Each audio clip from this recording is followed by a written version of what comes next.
Berlatar di Hong Kong pada tahun 80-an ketika banyak geng bermunculan dan meramaikan hasanah dunia perkriminalan, cerita akan berfokus pada seorang imigran gelap bernama Chan Lok Kwon atau kita panggil saja John supaya lebih mudah menyebutnya. Saat ini, John sedang melakukan duel untuk mendapatkan uang yang karena John adalah seorang petarung kampung yang lumayan punya skill, ia pun berhasil menang dengan cukup mudah.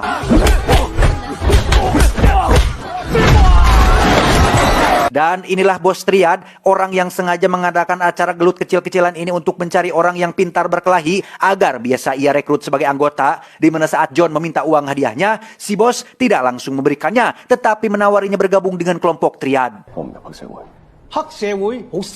Dan ya, John menolak mentah-mentah tawaran si bos karena tujuan ia bertarung bukan untuk gabung gangster, melainkan mendapatkan uang agar bisa membuat identitas resmi sebagai orang Hong Kong, sehingga si bos tidak jadi memberikan uangnya, tapi akan membuatkan kartu identitas resmi, dan John boleh datang 2 minggu lagi. 2 minggu berlalu, John harus hidup dalam ketidaktenangan karena belum punya identitas resmi. Ia pun sering kabur menghindari para petugas polisi yang berpatroli, sampai akhirnya kembali menemui si bos Triad untuk mengambil apa yang sudah dijanjikan. Saat berjalan menemui si bos, John melihat banyak sekali uang dan bubuk terlarang yang akhirnya diketahui bahwa si bos menjalankan bisnis ilegal yaitu berjualan narkoboy. Tanpa memperdulikan semua itu, John segera mengambil kartu identitas yang dijanjikan yang bahkan si bos memberikannya dengan cara yang tidak sopan yaitu dialungkan atau dilempar ke bawah. Dan alangkah terkejutnya si John saat melihat jika kartu identitas tersebut adalah KTP palsu yang jelas sekali terlihat kepalsuannya.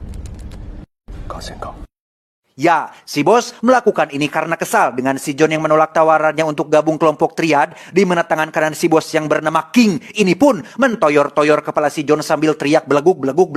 Merasa dipermainkan, John yang punya nyali tinggi pun nekat mengambil satu kantong berisi uang dan kabur secepat mungkin. Setelah lompat seedan-edannya, John berhasil kabur setelah masuk ke dalam salah satu bus, tapi tiba-tiba... Halo?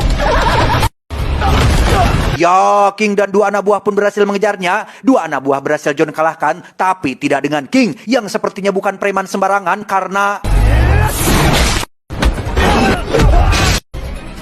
Setelah terlempar keluar, John dengan cepat lari ke sebuah distrik paling berbahaya di Hong Kong, yaitu distrik Kota Tembok yang merupakan sebuah gedung rumah susun yang dihuni oleh banyak orang termasuk para petarung dan ahli bela diri tingkat tinggi.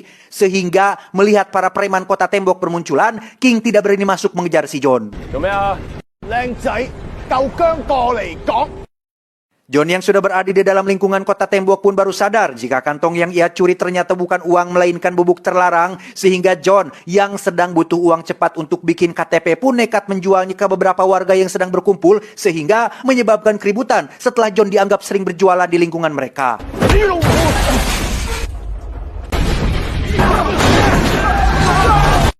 Lolos dari warga, John harus menghadapi seorang preman bermotor yang nyaris membuatnya tertabrak, di mana sosok preman itu bernama Sin yang langsung melemparkan sebilah pisau dan mengenai bahunya si John.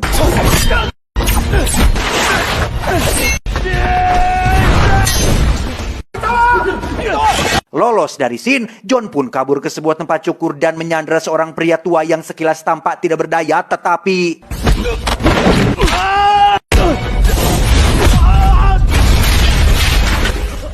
Ya, ternyata itu adalah Cyclone alias si Topan yang merupakan bos preman penguasa Kota Tembok, di mana John yang tangannya patah pun disuruh pergi dan diperingatkan untuk jangan pernah membuat keonaran di tempat ini lagi.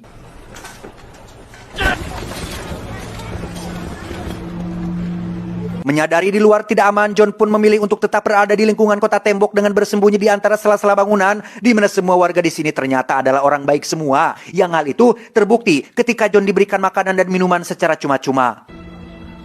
Tak lama, muncullah seorang pria yang memakai topeng putih. Ia diutus oleh bos Topan untuk memberitahu John bahwa jika ia butuh bantuan, maka temuilah si Topan di kediamannya.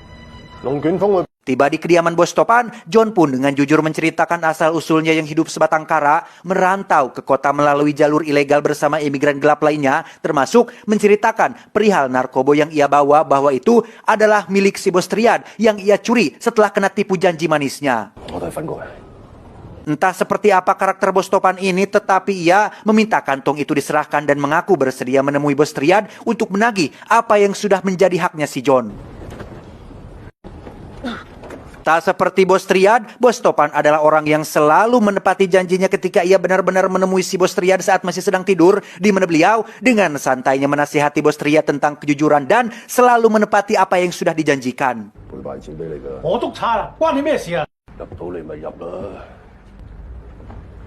Kembali ke John yang sedang diobati oleh pria bertopeng bernama, kita panggil saja si Topeng. Sama seperti Sin, si Topeng adalah salah satu anak buahnya Bos Topan yang merupakan petarung tangguh dengan banyak bekas luka di tubuh dan wajahnya.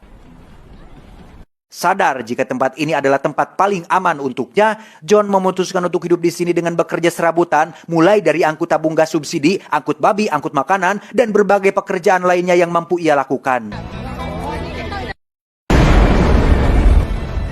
Saat John sedang makan di emperan itulah, Bos Topan tiba-tiba mengajaknya makan enak di warung Teh Yuli, termasuk menyuruh Sin untuk menyiapkan kamar kosong untuk si John bisa bertempat tinggal dan tidur di sini.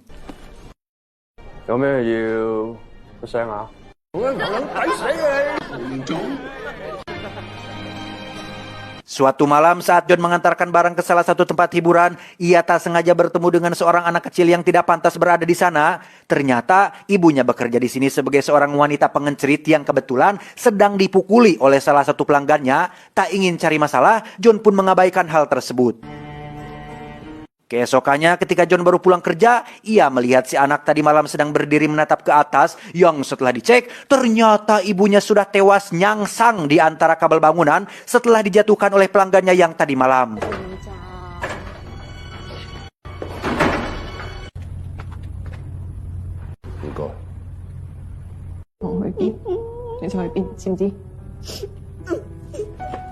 Tak tega melihat si anak menangis kehilangan ibunya, John berinisiatif untuk membalas perbuatan si pria dengan membeli sebuah permen kacamata untuk menutupi wajahnya. Namun saat akan melancarkan aksinya, ia keduluan oleh 3 orang lainnya yang sama-sama memakai penutup wajah, sehingga John pun ikut gabung mengeroyok si pembunuh wanita tersebut.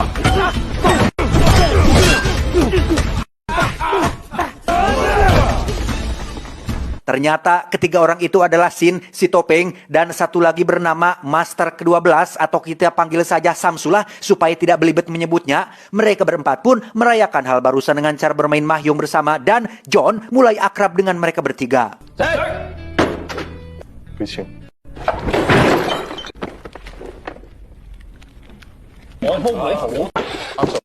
John yang merasa senang tinggal di sini pun mendatangi Bos Topan untuk minta izin tinggal di sini lebih lama, kalau bisa selamanya. Bahkan jika perlu, ia bersedia bekerja untuk Bos Topan dan akan melakukan apapun yang ia perintahkan. Keesokannya, Bos Topan terlihat mendatangi kediaman majikannya bernama, kita panggil saja Bos Elang. Beliau datang ke sana untuk memberikan jatah bulanan hasil uang sewa para penghuni kota tembok. Bukan pemalakan, tapi real uang sewa bagi siapapun yang mau tinggal di sana. Alih-alih mengobrol santai bersama teman sekaligus majikan, Bos Topan justru harus dipusingkan dengan ungkapan hati Bos Elang yang selalu mengulang-ulang cerita balas dendamnya atas kematian anak dan istrinya. Dulu saat mereka masih merintis karir, wilayah ini adalah wilayah tanpa tuan dan masih jadi rebutan. Dari sekian banyak preman yang rebutan, Bos Elang adalah salah satunya. Namun, ada satu bos preman yang nekat berbuat curang dengan menculik anak dan istri Bos Elang. Bos preman itu memiliki orang kepercayaan bernama Jim, si raja pembunuh, dan menyuruhnya untuk mengeksekusi anak dan istri Bos Elang, tepat disaksikan oleh si Bos Elang sendiri yang kala itu bersembunyi di bawah lantai. Tak lama setelah keluarganya mati, Bos Elang dibantu Topan pun melancarkan aksi balas dendam dengan membantai seluruh pasukan si bos preman hingga akhirnya Bos Topan berhasil membunuh sosok Jim dan membalaskan kematian keluarganya Bos Elang. Lantas, kenapa Bos Elang masih nengtelih alias masih ingin balas dendam? Ya, sama seperti apa yang menimpanya, Bos Elang ingin menghabisi seluruh keturunan si Jim sampai tak tersisa. Karena dari informasi terbaru yang ia dapat, sosok si Jim ini punya anak laki-laki yang dulu masih kecil, mungkin sekarang sudah besar dan menjadi pemuda. Dan ada kabar yang mengatakan jika anak si Jim ini belum lama tiba di Hong Kong dan sedang dalam proses pelacakan. Setelah mengobrol panjang, Bos Elang pun mengajak Bos Topan makan di restoran yang juga dihadiri oleh bos ketiga yang bernama Bos Harimau. Alih-alih makan dengan tenang, Bos Elang masih saja membahas tentang niat balas dendamnya kepada anak si Jim yang masih dalam pelacakan. Sama seperti Bos Elang, Bos Harimau pun sangat antusias dengan rencana itu karena sosok Jim jugalah yang telah menyebabkan satu matanya menjadi pecak. Tak lama muncullah Sin, si Topeng, Samsul, dan John yang juga diajak makan. Karena John orang baru, ia pun dikenalkan langsung kepada Bos Elang dan Harimau. Mereka pun makan di meja yang berbeda, di mana Bos Topan mendadak menatap si John dengan cukup lama, hingga akhirnya terbayang dengan masa lalu yang akan mengungkapkan kebenarannya. Ternyata sosok Jim si Raja Pembunuh adalah teman baik Bos Topan yang memilih majikan yang berbeda. Di malam aksi balas dendam, Bos Topan sebenarnya sangat berat memenuhi permintaan Bos Elang untuk menghabisi sosok yang sebenarnya adalah teman baiknya sendiri. Yang setelah pertarungan usai, Topan dengan cepat memenuhi janjinya kepada Jim, yaitu menyembunyikan istri dan anaknya yang masih kecil dengan cara dikirim ke kampung agar tidak terlacak oleh Bos Elang. Sampai di sini, Anda pasti sudah bisa menebak jika John adalah anaknya si Jim yang sedang dicari-cari, sehingga Topan benar-benar sangat dilema antara memihak majikannya atau anak dari mendiang sahabat baiknya. Hanya tinggal menunggu waktu, cepat atau lambat, Bos Elang pasti akan mengetahui jika John adalah orang yang sedang dicari, dan Topan akan terseret karena telah melindunginya bahkan memberinya tempat tinggal di kota tembok. Dan benar saja, beberapa hari setelah hari itu, Bos Elang pun kedatangan seseorang yang ternyata adalah si Bos Triad bersama dengan tangan kanannya yaitu King. Ia membawa sebuah kertas berisikan nama lengkap seseorang yang sedang dicarinya yaitu si John, dan alangkah terkejutnya Elang saat baru mengetahui jika Topan, orang yang ia sudah anggap saudara sendiri, telah melindungi sosok yang sedang ia cari-cari. Mendengar kabar tentang Elang yang sudah mengetahui sosok John, Topan pun menyuruh John untuk segera pergi meninggalkan Hong Kong. Bukan apa-apa, Bos Topan hanya tidak ingin John bernasib sama seperti Jim ayahnya, dan memang sudah berjanji untuk melindunginya. Dan ya, John pun terlambat pergi setelah Bos Elang dan Bos Harimau tiba di sana lebih cepat, sehingga John yang memang doyan bertarung pun nekat menantang mereka semua sendirian, dan inilah yang terjadi.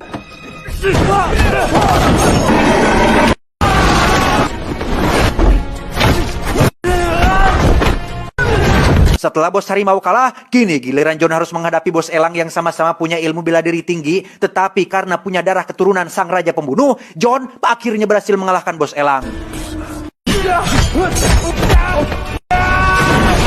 Saat John akan menyerang Elang yang sedang tidak berdaya, Topan langsung membogamnya sampai terpental. Elang menyuruh Topan untuk menghabisi si John, tapi Topan malah menyuruhnya untuk pergi jauh dan jangan pernah kembali ke Hong Kong lagi. Tak rela John pergi begitu saja, Elang pun kembali mengambil golok dan... Ya, John terluka parah setelah terkena serangan golok, sementara Bos Elang memilih untuk pergi karena Topan bersikeras melindungi John dan menyuruhnya untuk melupakan masa lalu. Masih keras kepala ingin balas dendam, Elang nekat mendatangi Bos Triad yang kebetulan hanya ada King si Polontong yang sok-sokan duduk di kursi singgasana milik majikannya. Sampai akhirnya muncullah Bos Triad yang mencocolkan cerutunya ke wajah si King yang masih saja bisa tertawa lepas. Sesuai tebakan Anda, kedatangan Bos Elang ke sini adalah untuk meminta bantuan Bos Triad mengerahkan seluruh pasukannya untuk memburu si John di kota tembok. Dengan imbalan akan memberikan apapun yang ia minta. Tak membuang waktu, Bos Triad dan pasukan pun langsung meluncur ke kota tembok dan mulai mengancam semua warga untuk menunjukkan di mana si John berada. Sampai akhirnya muncullah Topan yang menemui Bos Triad di tempat cukur tepat saat keberadaan John sudah ditemukan.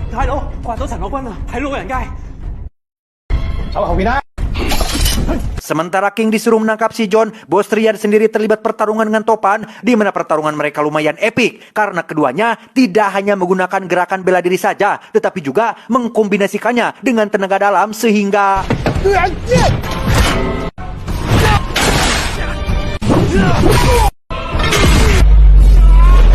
Setelah Bos Triad tak berdaya, kini giliran kita beralih pada si John yang sedang digendong oleh si Topeng. King yang melihatnya pun langsung lari mengejar, tetapi sempat dihadang oleh Sin yang harus kehilangan dua jarinya setelah disikat oleh si King ini. Selesai dengan Sin, King pun berhasil menjatuhkan si Topeng dan... Ya, King ternyata adalah seorang ahli bela diri pengguna jurus terlarang, yaitu jurus kekuatan roh yang membuatnya kebal terhadap berbagai senjata tajam dan tumpul. Jurus ini juga membuatnya dapat mempusatkan energi Chi pada satu titik sehingga ia bisa menyerang menggunakan hanya 2 jari saja. Tapi rasa sakit dan kerusakannya sangat luar biasa.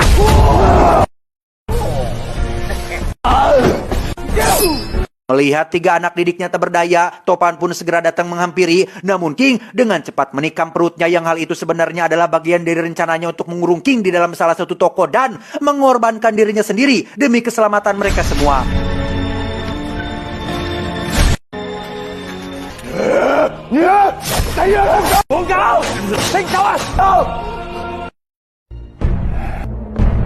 Sin, Samsul, dan si Topeng pun berhasil mengeluarkan John dari kota tembok yang langsung dibawa oleh pihak kepolisian. Agak beban ya sebenarnya, tapi ya mau bagaimana lagi, John terluka cukup parah dan dia tidak berdaya membantu teman-temannya. Keesokannya, Bos Elang pun mengunjungi tempat cukur si Topan yang sebenarnya agak berat untuk dirinya kehilangan sosok yang sudah ia anggap sebagai saudara sendiri. Tak lama, muncullah Bos Triad bersama King yang datang untuk menagih janji. Bos Triad tampak kesakitan akibat serangan dari Topan semalam, sehingga King yang merasa berkuasa pun sok-sokan mengambil keputusan sendiri dengan menyeret beberapa rekan bisnis Bos Elang yang sudah dipaksa menjual seluruh wilayahnya. Tinggal Bos Elang saja yang belum setuju. King kembali menunjukkan keberingasannya ketika ia menghantam kepala elang dengan peluh besar tanpa ada perintah dari Bos Triad sama sekali.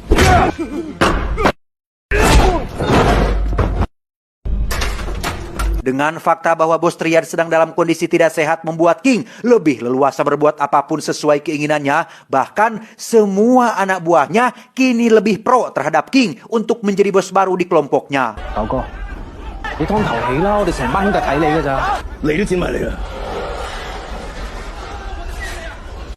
Dirasa ide anak buahnya ada benarnya juga, King benar-benar melakukan ide tersebut dengan cara menghabisi Bos Triad dengan tangannya sendiri dan menjadi bos baru dalam kelompok paling berkuasa saat ini.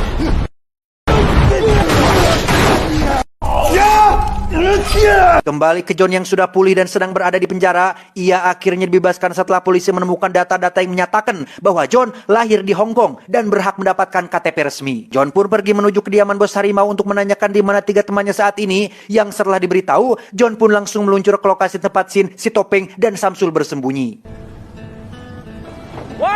John sudah menganggap mereka bertiga sebagai saudaranya sendiri. Begitupun sosok Bos Topan yang jika bukan karena mendiang, entah bagaimana nasib John sekarang. Berdasarkan kabar tentang King yang menjadi bos baru di kelompok Triad, tentulah warga kota tembok akan sangat-sangat menderita. Sehingga demi membalas dendam kematian Topan dan menyelamatkan warga kota tembok, John pun diam-diam pergi sendirian tanpa memberitahu mereka bertiga.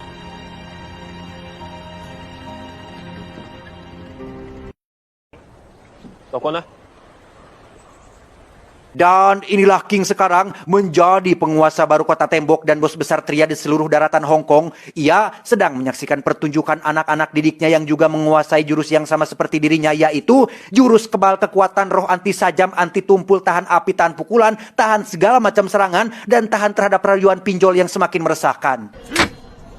Sendirian, John akan menghadapi King beserta kroco-kroconya dan inilah yang terjadi.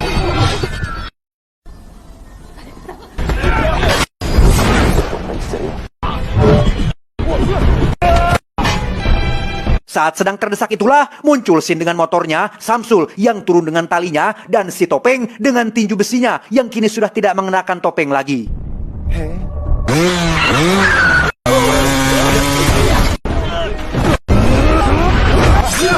Ketika yang lain sedang sibuk dengan kroco-kroco, John sendiri harus menghadapi King yang membawa 2 senjata api dan... Berlokasi di pinggiran bangunan kota tembok, John dan King pun saling mengejar satu sama lain dan bertarung di tempat yang sangat tidak worth it sama sekali. Melihat John butuh bantuan, Sin dan kawan-kawan yang sudah selesai dengan kroco-kroco pun langsung lari menyusulnya, di mana mereka akan mencoba mengeroyok King bersama-sama, berharap dapat menemukan titik kelemahannya.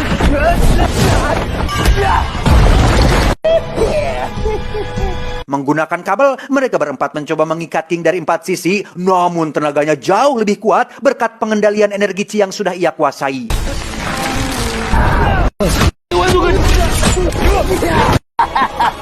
Melihat semua temannya tak berdaya, Shin pun mencoba mendorong King ke bawah gedung, namun ia berhasil memegang sebuah kabel sampai akhirnya muncullah John yang menjatuhkan dirinya bersama si King ini.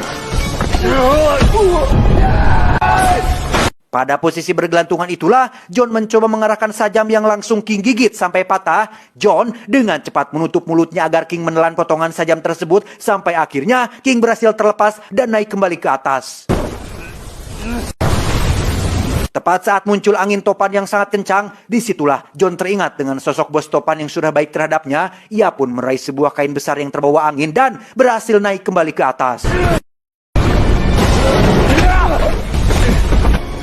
Dan ya, King akhirnya terluka oleh potongan sajam yang tadi ia telan dan akhirnya terungkaplah bahwa kelemahannya adalah bagian organ dalamnya yang tidak terlindungi energi Chi, sehingga sekarang ia bisa dengan mudah dikalahkan dengan hanya satu kali serangan saja.